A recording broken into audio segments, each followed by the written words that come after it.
வணக்கம். GK with JK channel மூலம் வரவேற்கிறேன். வெள்ளத்தனைய மலர் நீட்டம் மாந்தர்த்தம் உள்ளத்தனையது உயர்வு.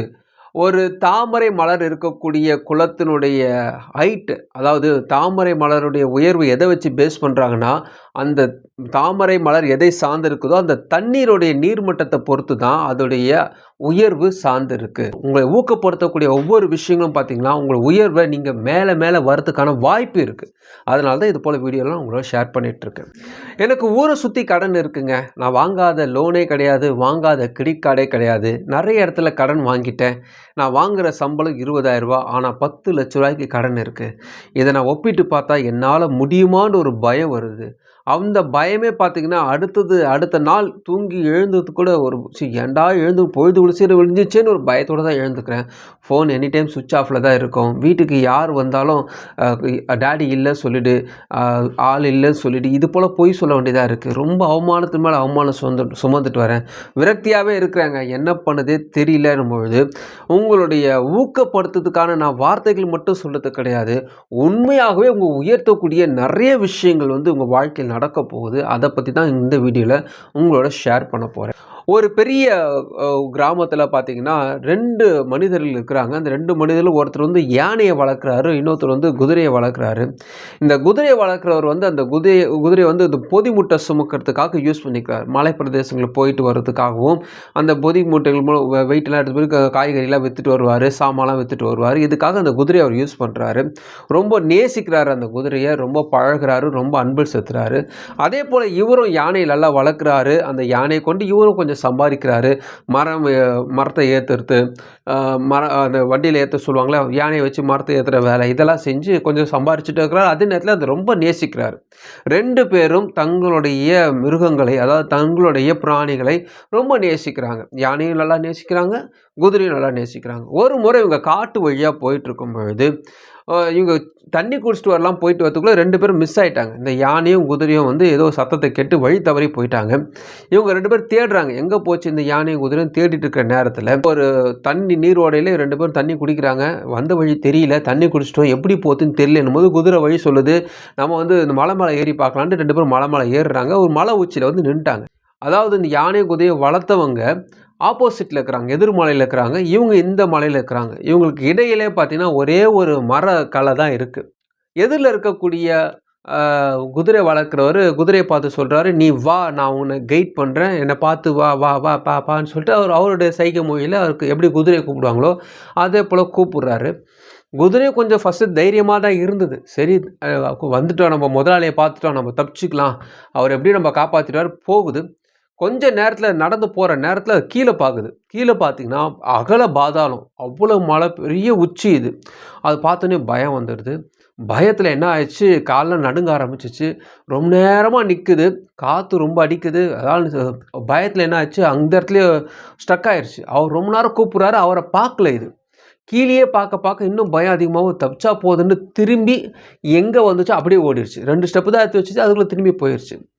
இது போனது கையோடு என்ன பண்ணுச்சு, நேராக போய்ட்டு அந்த யானைக்கிட்ட சொல்லுது, ஆஹா டேய், நம்ம இது சரியான வழி இல்லை, இந்த மரத்தை தாண்டி அந்த சைடு போகிறது ஈஸியாக நம்மளுக்கு பார்க்கறதுக்கு அப்படி இருக்குது, ஆனால் ரொம்ப கஷ்டம்டா, கீழே பெரிய பாதாளம் இருக்குது, ரொம்ப கஷ்டம் போலகுது. அந்த மரக்கிளை என் வயிற்று தாங்குற அளவு தான் இருக்குது, எனக்கே பயமாக இருக்குது. நீ அந்த மரக்கலையை காட்டிலும் உன்னுடைய வெயிட் பெருசுடா, நீ எப்படியோ 10 மடங்கு வெயிட் அதிகம், எப்படா போனால் பழுக்குன்னு உடஞ்சிச்சுன்னா முடிஞ்சு போச்சுடா லைஃபு, ஏண்டான்னு கொஞ்சம் கூட யோசிக்கல யானை. அவர் கூப்பிட்றாரு, பாகன் கூப்பிட்றாரு, நேராக போகுது, கட்டமலை ஏறி நிற்குது. அந்த பாகன் நல்லா கைட் பண்ணுறாரு. ஃபஸ்ட்டு சொன்ன விஷயம், நீ என்னை மட்டும் பாரு, கீழே பார்க்காத, அக்கம் பக்கம் எங்கும் பார்க்காத, அண்ணனை மட்டும் பாரு. அவங்க அண்ணன் தம்பி மாதிரி அவங்களால பழகுவாங்க. ஸோ அதனால் என்னை மட்டும் பாரு தம்பின்னு சொல்லி பார்க்க சொல்கிறாரு. அதே நேரம் தும்பி கையை மேலே தூக்கிட்டு அப்படியே வா, ஏன்னா தும்பிக்கல் கீழே போட்டால் வெயிட்டாக இருக்கும், தும்பிக்கல் தூக்கிட்டு அப்படியே நான் பார்த்துட்டே வான்னு அது அப்படியே வருது. பாதி தூரம் கடந்த பிறகு பெரிய புயல் காற்று அடிக்குது. பனி மழை, இந்த காற்றெல்லாம் வீசவோ ஜில்லுன்னு இருக்குது யானைக்கு. இருந்தாலும் யானை என்ன சொல்லிச்சு, தன்னுடைய பாகன் சொல்கிறத மட்டும் கேட்டுச்சு. அவர் என்ன சொல்கிறாரோ அதை மட்டும், அவர் கண்ணை மட்டும் தான் பார்த்துச்சு, தவிர கீழேயும் அங்கேயும் இங்கும் எதுவுமே பார்க்கல. எல்லாம் என்ன விதமான டைவர்ஷன் வந்தாலும் அதை வந்து திசை மாற்றக்கூடிய, அது பார்வை அங்கங்கே அலைகழிக்கக்கூடிய வாய்ப்புகள் வந்தாலும் அந்த பாகன் சொல்லுதை மட்டும் அவர் வளர்த்தவரை பார்க்கறது மட்டும் தான் வேலை வச்சோ, அதை மட்டும் பார்த்துட்டு வந்துச்சு. சரியாக கொஞ்ச நேரத்தில் அந்த மரக்கலையை கடந்து வந்துருச்சு. ரொம்ப சந்தோஷமாயிருச்சு.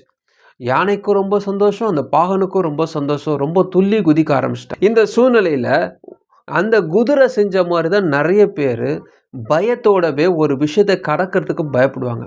அவங்க முன்பாக அவங்க வணங்கக்கூடிய கடவுள் இருப்பார். நிறைய வார்த்தைகளை கேட்டிருப்பாங்க, நிறைய கோவிலுக்கு போயிருப்பாங்க, நிறைய விதமான மசூதிக்கு போயிருப்பாங்க, தொழுகைக்கு போயிருப்பாங்க, நிறைய விதமான சர்ச்சுக்கு போயிருப்பாங்க, நிறைய பாஸ்டர் சொல்கிறதெல்லாம் கேட்டிருப்பாங்க, நிறைய பைபிள்லாம் படிச்சிருப்பாங்க, நிறைய வார்த்தைகளை கேட்டிருப்பாங்க, ஆட்டோவில் வார்த்தைகளை கேட்டிருப்பாங்க, ஃபேஸ்புக்கில் வார்த்தைகளை கேட்டிருப்பாங்க, யூடியூப்பில் நிறைய பேர் சொல்கிறத கேட்டிருப்பாங்க. எல்லாம் உற்சாகம் அளிக்கக்கூடிய நிறைய வார்த்தைகள் அவங்க கேட்பாங்க. இருந்தாலும் அவங்க கீழே பார்க்கும்பொழுது, தனக்கு வந்திருக்க கடனை அவங்க பார்க்கும்பொழுது ஒரு பயம் வரும். அந்த பயம் வந்து பார்த்திங்கன்னா, அவங்க அடுத்த ஸ்டெப்பை எடுத்து விடாமலிக்கு பயத்தின் மேல் பயம் இன்னும் அதிகமாகவோ உங்களுக்கு வெளுத்து போயிடுவாங்க. ஐயோ இதுக்கு மேலே முடியாதுன்ட்டு பின்வாங்கி மறுபடியும் எங்கே ஸ்டார்ட் பண்ணாங்களோ அங்கேயே நிற்பாங்க. யானை நினச்ச பாசிட்டிவான விஷயம் என்னென்னு பார்த்தீங்கன்னா, தன்னை விட 10 மடங்கு வெயிட்டு கம்மியாக இருக்கக்கூடிய பாலத்தில் தான் அது கடக்குது. அந்த மரத்தை கடக்கிறது ரொம்ப ரொம்ப ரேரு. கொஞ்சம் அசைஞ்சாலும் அந்த கட்டை உடையும். ஆனாலும் அதை கடந்து போகிறதுக்கு ஒரே ஒரு காரணம், தன்னுடைய எதிரில் இருக்கக்கூடிய பாகனை அதை நம்புச்சு. அவருக்கு என்னை ரொம்ப பிடிக்கும், அவருக்கு இந்த சூழ்நிலை எப்படி நான் கடந்து வரணும்னு அவருக்கு நல்லாவே தெரியும். என்னை பற்றி அவருக்கு தெரியும், அந்த மரத்தோடைய வெயிட்டை பற்றியும் தெரியும், என் வெயிட் இந்த மரக்கலை தாங்குமான்ட்டு அவருக்கு நல்லாவே தெரியும். அவர் சொல்கிறத நான் கேட்டால் தான் நான் உயிர் பிழைக்க முடியும்ன்ட்டு அதை நம்புச்சு. இந்த கதையில் வர விஷயத்தை நம்ம பார்த்தோம்னு வச்சுங்களேன், இது நம்புகிற மாதிரியே இருக்காது. அதாவது அவ்வளோ பெரிய யானை அந்த மரக்கலையில் எப்படி நடக்கும், இது இப்போ பேசிக்காக நினைக்கிறது போல தான் நம்ம வாங்குற 20,000 சம்பளம் நமக்கு இருக்கக்கூடிய 10 லட்சம் கடனை எப்படி அடைக்க முடியும் நிறைய பேர் வந்து கால்குலேட் பண்ணுவாங்க. நான் உதாரணத்துக்கு சொல்கிறேன், சில பேருக்கு இதோட கம்மியாக சம்பளம் இல்லாட்டி கொஞ்சம் அதிகமாக சம்பளமாக இருக்கும், ஆனால் கடன் அதிகமாக இருக்கும். அப்போ அவங்களுக்கு கேள்வி என்னென்னா, இந்த சம்பளத்தை பேஸ் பண்ணி தானே இவ்வளோ கடன் பிரச்சனை இருக்குது, இந்த சம்பளமே ஒன்றுமே இல்லாமல் போயிடுச்சுன்னா நான் என்ன ஆகுவேன், இது எப்படி நடக்கும், எப்படி நான் அந்த கடனை விட்டு வெளியே வருவேன், இதெல்லாம் அவங்களுக்கு அதிகமான சந்தேகங்கள் இருக்கும் பொழுது என்ன கேட்டிங்கன்னா ஒரே ஒரு விஷயம் தான் சொல்லுவேன், உங்களை நீங்கள் நம்புறதை விட்டுட்டு உங்களுக்கு முன்பாக இருக்கக்கூடிய கடவுள் சொல்கிறத மட்டும் கேளுங்க. கடவுள் சொல்கிறதுக்கு நிறைய வழிகள் வைப்பார். ஒருவேளை ஆட்டோக்கு பின்னாடி வார்த்தைகள் மூலம் உங்களுக்கு தேற்றப்படலாம், ஏதாவது பைக்கில் வரக்கூடிய வார்த்தைகள் மூலம் நீங்கள் தேற்றப்படலாம், யாரோ ஒருத்தர் உற்சாகப்படுத்தக்கூடிய வார்த்தைகள் மூலம் உங்களுக்கு தேற்றப்படலாம். ஆனால் வார்த்தைகள் உங்களை நோக்கி வரும்பொழுது அது பிடிச்சிக்குங்க. ஏன்னா சம்டைம்ஸ் கடவுள் யாரை கொண்டாவது ஏதாவது ஒரு வார்த்தை மூலம் உங்களுக்கு வாழ்க்கையில் நிறைய விதமான அற்புதங்களை செய்ய வாய்ப்பு இருக்குது. அதனால் கடவுள் உங்களை பார்த்து சொல்கிறார், இந்த பிரச்சனைலேருந்து உங்களால் வெளியே வர முடியும். சம்டைம்ஸ் நம்மளை சுற்றி இருக்க மக்கள்லாம் நம்ம ஒரு பந்தயம் போல் ஒரு பிரச்சனையில் ஓடிட்டுருப்போம்.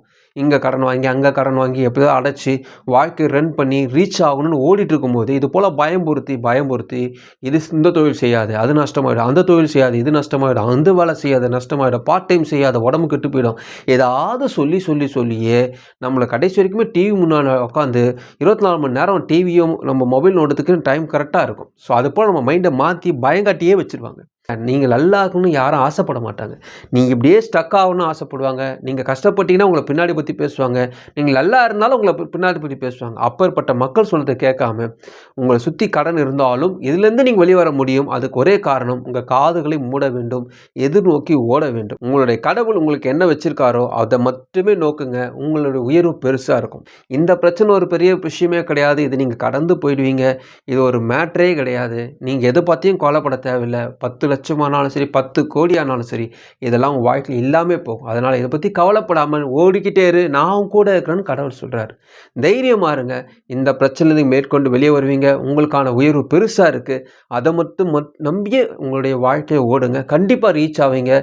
உங்களை அவமானப்படுத்தினா அசிங்கப்படுத்தினா அவங்களுக்கு முன்பாக நீங்கள் உயர்வான ஒரு இடத்துல வருவீங்க. இந்த வீடியோ உங்களுக்கு பிரோஜனமாக நினைக்கிறவங்க ஃப்ரெண்ட்ஸுக்கு ஷேர் பண்ணுங்க. பிரோஜனமாக மட்டும் மறுபடியும் பார்க்கலாம். வணக்கம்.